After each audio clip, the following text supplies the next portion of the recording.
Good afternoon. Welcome back again to the Ivory Tower Collections. Let's talk about Colecovision controllers today, shall we? So the Colecovision controller was a product of its time in which that it had to compete with a couple of other offerings. Specifically, it had to compete with the Atari 5200 as well as the Intellivision. And one of the interesting things about most of the controllers for the systems at this time is they not only featured at least one, possibly two fire buttons or more, but they also had numeric keypads on them so that you could select additional functions. But they also had the joystick itself. In the case of the ColecoVision, the joystick is more or less this disc on top of a very short shaft for the controller. And for the most part, it's not too bad to hold onto this and to use it, but it wasn't the most comfortable thing to use over time.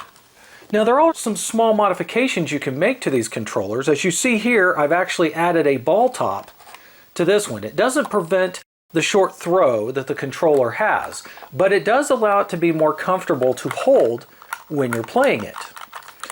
Still, for quite a few games, there are few controllers more comfortable than the Sega Genesis controller. Well, what if you could combine most of the functionality you needed with a ColecoVision into the comfort of a Sega Genesis style controller?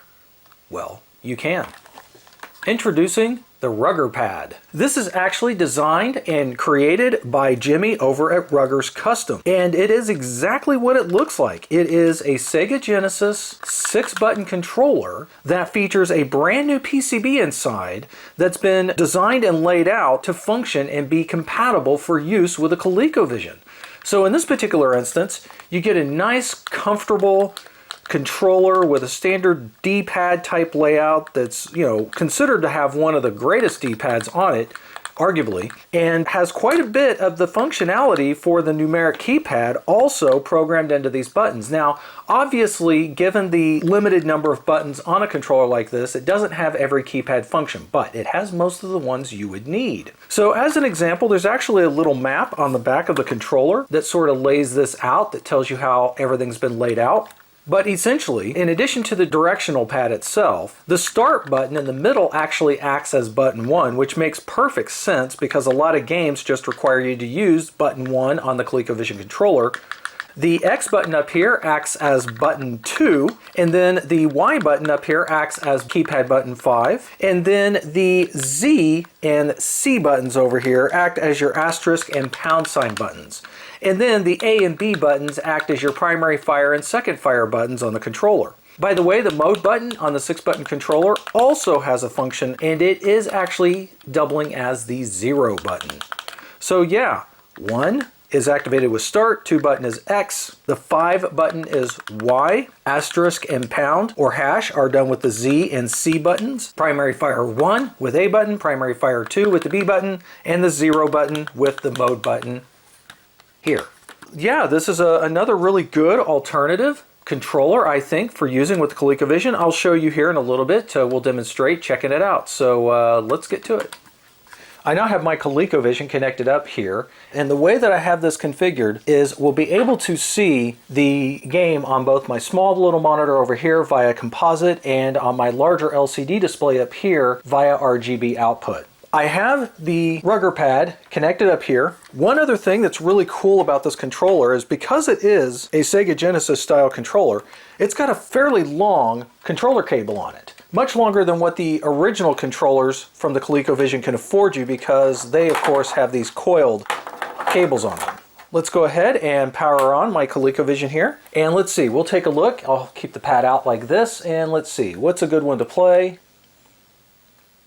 And here's a good example. So again, the start button is what we can use to start skill 1 for one player, and the X button is the 2 button, which would allow us to use skill 2 for one player. This is also why the 5 button has been mapped to a button on the controller, is because a lot of the games will require you to push button 5 in order to start a 2-player game. So I'll just go ahead and just choose the start button to start a 1-player game.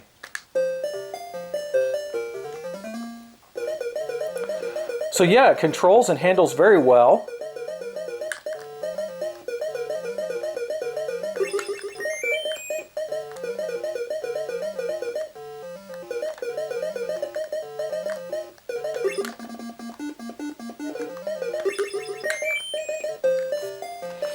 So yeah, working great for Donkey Kong. So now we're going to check out a little burger time, and again I'm just going to hit the start button to start a skill 1 one-player game.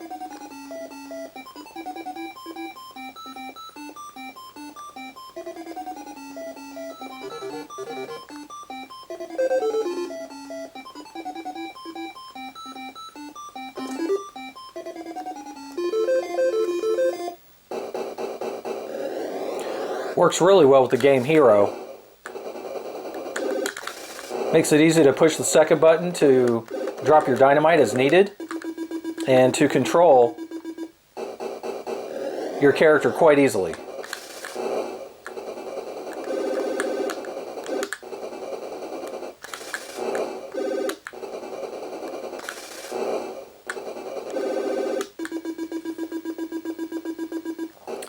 Now in the case of Tapper, let's go ahead and start with a skill 2. So we'll start off with playing a little bit harder.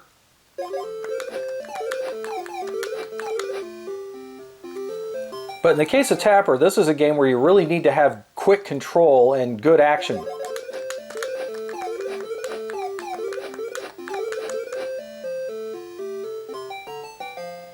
And the RuggerPad works really well for this.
I figured we'd take a quick look at the inside of the controller just so that we can see what the PCB on the inside looks like that Jimmy over at Ruggers has made.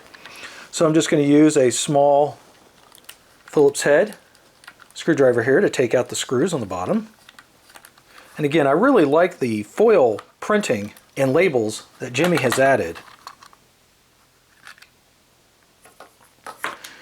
And there we are, looking at the inside of the PCB, and as you can see, it's clearly documented as being Ruggers Customs right there. So definitely branded.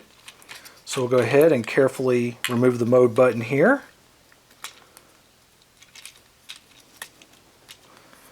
And there we are. We got a nice little micro switch here for activating the mode button. Very nice and clicky. Wires look pretty good here. And they're also color coded, so if for some reason one of these wires should ever come loose, then shouldn't be that hard to put it back together. And you can see how the board is laid out. Good quality construction PCB too. It's thick enough that it's not going to break apart real easy or anything like that. So yeah, no issues there. That looks really good. So, what are my overall final thoughts on the RuggerPad from Ruggers Customs? Well, I think it's really great, actually. I've been using it quite a lot over the last couple of weeks while playing ColecoVision games. And it's really improved and made it easier for me to play, especially a lot of the platformer and arcade type games. I know that a D-pad type control isn't going to be for everyone, of course, but I play a lot of games where I like the precision that a good D-pad offers me. And for that, this works great. I also really like the fact that most of the functions you would need as far as your 1- and 2-player game selections have already been incorporated into the additional buttons that are left over on the controller. Again, this controller won't be perfect for every single game, obviously, because of the lack of a full numeric keypad, but for, by and large, most of the classics that you would want to play, and especially a lot of the arcade conversions that only require just a few of the buttons, we've got, you know, a big bulk of it covered with just this one controller. I believe at the time of this video, Jimmy sells these controllers for about $40 plus, you know, shipping price. Very affordable, very cool controller. I will, of course, have links down in the video description for everything, for how you can order it or to check out his Facebook page to look at his other projects. He does really cool customized work, especially in the ColecoVision, which is more of his specialty. So yeah, if you're looking for an alternative, comfortable controller to use for long play sessions in your ColecoVision, I definitely recommend picking up and getting yourself a RuggerPad. Thanks again for hanging out, and I'll check you guys out next time.